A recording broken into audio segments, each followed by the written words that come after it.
Assalamualaikum warahmatullahi wabarakatuh.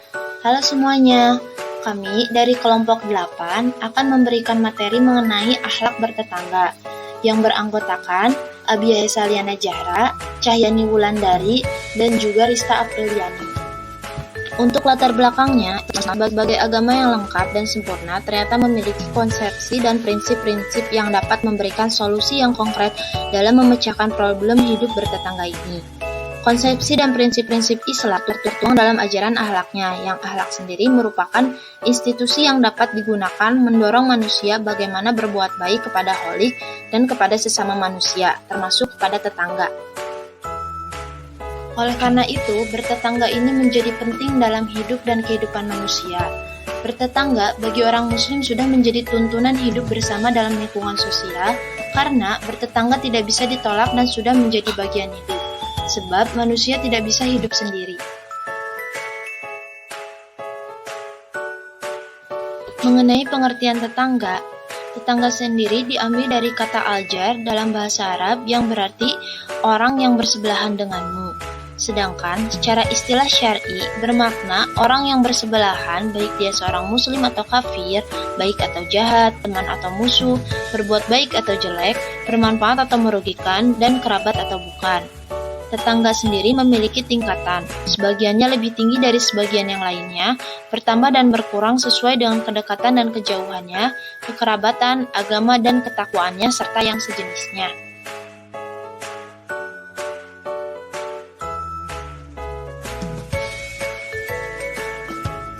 Lalu, siapa sajakah yang termasuk tetangga? Tetangga ini orang yang hidup berdampingan dengan tempat tinggal kita. Sebagian juga mengatakan bahwa tetangga adalah orang yang tinggal 7 rumah dari arah timur, barat, utara, dan selatan dari rumah kita. Sebagian lagi juga berpendapat bahwa tetangga adalah orang yang tinggal di sekitar kita, 40 rumah ke utara, ke selatan, ke timur, dan ke barat. Pada intinya, tetangga ini adalah orang yang hidup di sekitar kita dan memiliki satu lingkungan yang sama dengan kita.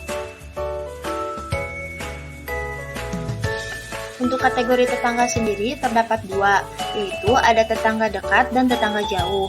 Jika tetangga dekat, ini dikaitkan dengan tempat, yang berarti keberadaan tetangga itu dekat dari rumah, bisa satu rukun tetangga atau satu rukun warga, kompleks, dan kampung.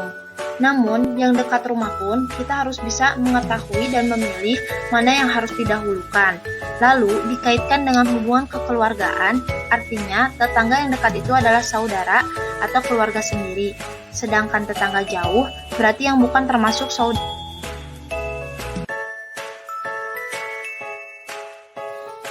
Kedudukan tetangga dan kemuliaan tetangga. Untuk kedudukan tetangga, dalam pandangan Islam mempunyai kedudukan yang mulia sebagai halnya tamu yang datang ke rumah.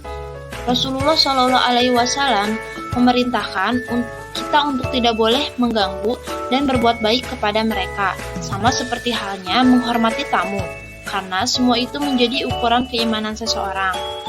Untuk kemuliaan tetangga, yaitu ada sebagai saudara dan keluarga, juga sebagai mitra usaha. Tetangga sama dengan saudara atau keluarga sendiri apabila mereka seiman dan sesama muslim. Sebab bila ada kesulitan dan musibah, maka tetanggalah yang lebih dahulu memberikan pertolongan.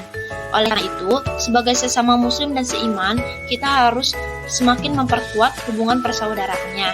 Dan sebagai mitra usaha, tetangga juga dapat menjadi mitra usaha dalam pekerjaan sebagai upaya meningkatkan keadaan ekonomi rumah tangganya.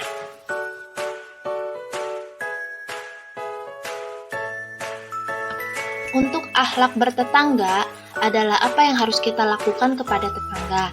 Yang pertama, ada melindungi rasa aman tetangga. Kata Nabi, ciri karakteristik seorang muslim yaitu orang lain tetangga terbebas dari gangguannya, baik gangguan berupa kata-kata maupun dari perbuatan fisik. Yang kedua, menempatkan tetangga yang miskin dalam skala prioritas pembagian zakat. Yang ketiga, memberi salam jika berjumpa. 4. Menghadiri undangannya. 5. Menjenguk tetangga yang sakit. 6. Melayat atau mengantar jenazah tetangga yang meninggal dunia. Dan yang ketujuh, berempati kepada tetangga.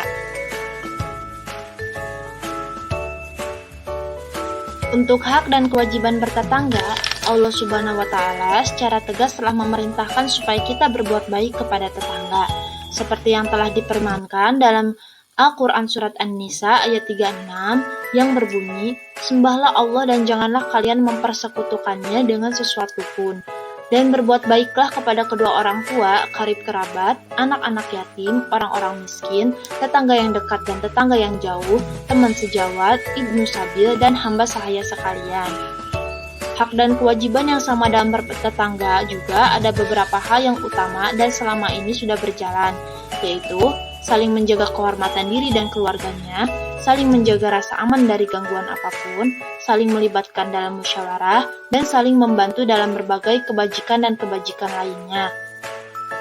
Untuk hak dan kewajiban yang berbeda pun dalam bertetangga, khususnya antara yang seiman dan sesama muslim dengan yang bukan muslim, yakni berkaitan dengan masalah akidah dan ibadah, antara lain seperti saling mendoakan, menjadi saksi, mengurus jenazah, menikah, dan saling memberi salam. Maka, kesimpulan yang dapat kita ambil adalah baiknya melaksanakan hak dan kewajiban dalam bertetangga. Islam sebagai agama yang lengkap dan sempurna ternyata memiliki konsepsi dan prinsip-prinsip yang dapat memberikan solusi yang konkret dalam memecahkan problem hidup bertetangga ini.